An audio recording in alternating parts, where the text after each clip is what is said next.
Transport Minister Guy Joseph says he doubts the National Council on Public Transportation is aggressively advocating bus drivers acquire guns as a method of crime prevention.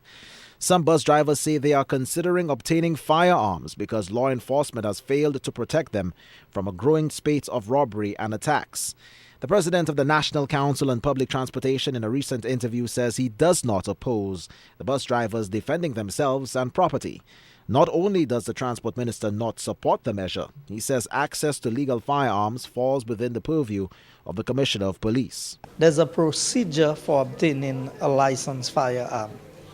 The procedure is through application to the Commissioner of Police, and there are certain benchmark requirements one must meet in order to qualify for a licensed firearm. Joseph, a former president of the NCOPT, says drivers are targets because they have money on hand to transact business. He says a cashless system for the payment of bus fares would greatly reduce the risk of violent crime. The minister says the bus drivers and not the government should be at the vanguard of implementing this new system for the privately run sector.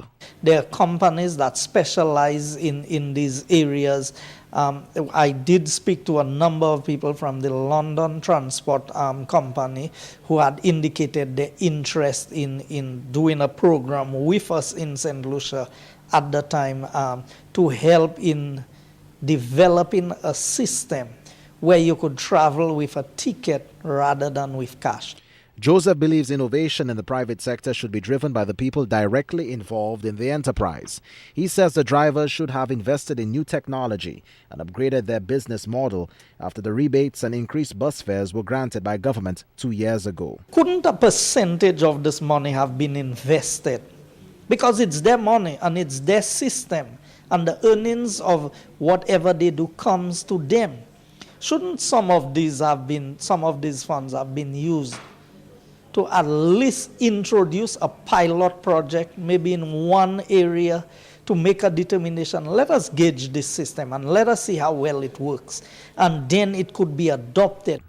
The transport minister says he is seeking clarification from the NCOPT on where it stands on the issue of armed bus drivers. He insists bus drivers packing heat is counterproductive and continues to advance the notion of a cashless system of payment to ward off robberies and other crimes.